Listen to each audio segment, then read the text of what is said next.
Hey everyone, welcome back to CryptoCache. Thank you so much for joining me here. Happy Sunday to you. I hope you're having an amazing day. Happy Father's Day as well to all of your fathers out there. Thank you so much for everything that you do. Now, I'm not a financial advisor. We're going to go ahead and take a look here, of course, at Bitcoin, see kind of what's going on with best practice and big picture. But if you want to become a better trader, I do have a trading academy, community, and signal group. Check that out. Link in the description below. I do offer discounts and benefits essentially for third world countries and those who are military essentially. So thank you very much again for your service as well. So taking a look here at Bitcoin, what we're going to do is look, of course, kind of at the standard stuff and just mostly understand where we're at presently based on yesterday's sell-off. Now yesterday did finish better than expected. In other words, it ramped back up and rallied, but essentially at this point we're seeing it reject off a specific key level resistance. So we'll go ahead and look at that and much more, of course. But generally speaking, that's essentially the concept here today, is to see how the support level or previous support, new resistance level is going to hold. Because right at 20,000, we can see that the price action came up to test and got rejected, and it might test it a second time. It's trying to do that right now, as a matter of fact.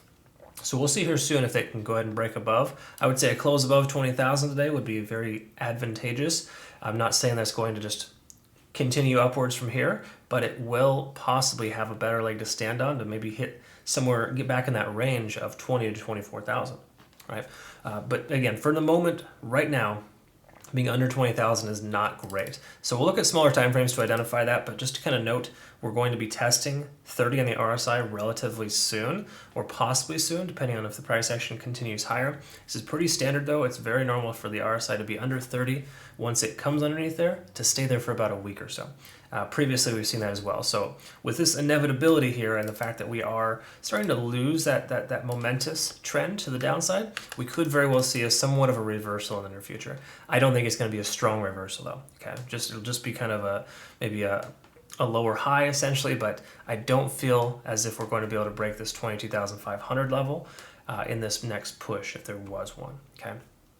Again, much too early to tell, but this being a weekend and having as much volume as we did, that's an interesting sign. We've had some very strong volume weekends recently, and it's almost always to the downside when we have more volume. So that just really tells you that the fear, uncertainty, and doubt is very high, and that we have a propensity here more so for the price to continue to go lower before it hits its true bottom. But you could also argue in the sense here, I wouldn't say that this is specifically correct, but you could argue that with the increased amount of volume at this price point, there's a lot more buying pressure, and the selling pressure may be, difficult. It might start losing its momentum. In other words, we may see this be close to the bottom here soon, because we did see the candle wick down to close to this next Fibonacci retracement level, right at about 17,500, 17,600. So we had a pretty low price point over on Saturday, but today it's ramped back up pretty decently. But I think we're going to get rejected by a certain level here. Let me go ahead and explain what I mean by that. So touching on some of these levels here, first of all, to kind of show you better perspective, this is 20,000 right here at this point. This is the previous Fibonacci retracement level. I'm leaving that on there just to kind of give us perspective of roughly where that resistance level is, because once again, the price came up here and got rejected. But it was previously a support, okay, until we lost it. Therefore, we can expect 20,000 to be a strong resistance level. This area here, 19,800, was a previous all-time high for Bitcoin. In other words, roughly 4 years ago, we saw at that price point, 19,800 be the top. And it took a while before it broke through that and essentially established that as a support. Now that we've broken below that, again, it's not like a long time we spent underneath this, but generally speaking, now that we're underneath that, we can expect it to be a resistance level, considering the simple fact that it was previously a support. Okay, so we got this little compounding scenario here so far. It's really telling us that we're going to see a lot of selling pressure, likely at 20,000. Now, is that a guarantee the price is going to drop from here? No, but it does look like it's acting very similar to past behaviors, where it came up to test a resistance level, inevitably got rejected. So I wouldn't be surprised if we see a red Monday following today, just based on the simple fact that a lot of profits are probably going to be taken. That's pretty standard stuff though. So anyways, that's kind of what we're looking at here so far. And again, premature, yes, we can't speculate specifically that we're not going to break through that. It does have some decent momentum, some extra volume. That's important.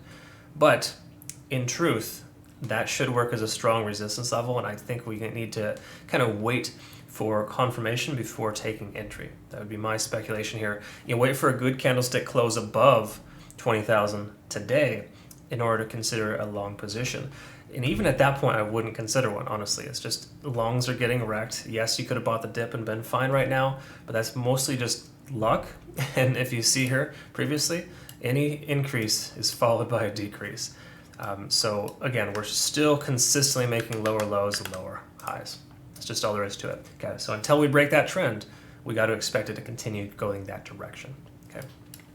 So it's kind of where we're at there. Looking at the 4 hour though, let's go ahead and touch on the RSI. We're getting closer to 50, which has been notoriously a very strong resistance level. In fact, we haven't been up over 50 on the RSI on the 4 hour for at least 2 weeks. Okay, and that was before we had this significant downtrend from 30,000 almost all the way down to 20.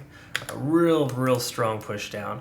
But generally speaking, being under 50 on the RSI, that isn't confirmation. We want to have confirmation above that, which really just implies that we are not above a key level resistance yet, which is 20,000. Okay, so a candlestick close above 20,000 a day would be helpful. Even though we have a MACD convergence here, I still wouldn't, bank on that. Okay, so even though there are some things telling us that the price could increase, we still got that key level resistance that I feel is almost more relevant. Looking at, let's go back to the moving averages on the 4 hour. This is another thing to touch on too. We can see that previously the 20-day SMA got rejected pretty hard. So I'd pay attention to how well the price action behaves over the next 24 to 48 hours, because if we can get above the 20, that would be a good starting point. I prefer to be up over the 50, so to me, confirmation would be at least over the 50 on the 4 hour, preferably the 1 day, but we're a long ways away from that, right, with this descending trend. So generally speaking, though, what I'm getting at here is that the 20-day SMA has proven itself recently to be a strong resistance level. So until we break above there soundly, I would not consider a long position. Okay. Taking a look at the 1 hour, it's going to be probably confirmed as well here with the cloud. And we can see that, we are working our way up into the cloud. It's tested it twice. You could even argue this is a double bottom, cup and handle, where the price action is going to retest that level and possibly break. We could even see a short squeeze at 20,000. The price, we get enough volume to push it up. We could very well see that happen, because I'm sure a lot of shorts are putting their stop loss just above 20,000 because they know that's a key level resistance as well. Okay, so again, just something to kind of think about there. But generally speaking here, if you see the price is underneath the cloud, we haven't confirmed a break above. Okay, and then furthermore, even though the conversion line is above the baseline, the lagging span is barely free and clear of the price action. So while we have basically 2 out of 3 indications that a long position is viable at this point, we still don't have that true confirmation that we broke above the cloud, because a lot of times you get these false positives where the price will break up above the cloud and then get rejected and come back down. So once again, the cloud is basically just a series of moving averages and a handful of other things, and it really just helps you understand generally where we're at. So this is telling us that a short position isn't necessarily an appropriate decision to take right now or to make, but it's also telling us that a long is on the horizon, okay? Potential horizon. Just be mindful of this. This is a Sunday, okay? This kind of behavior on a Sunday or a weekend is really not necessarily a very accurate assessment. And what I mean by that is just that volume on the weekends is typically lower.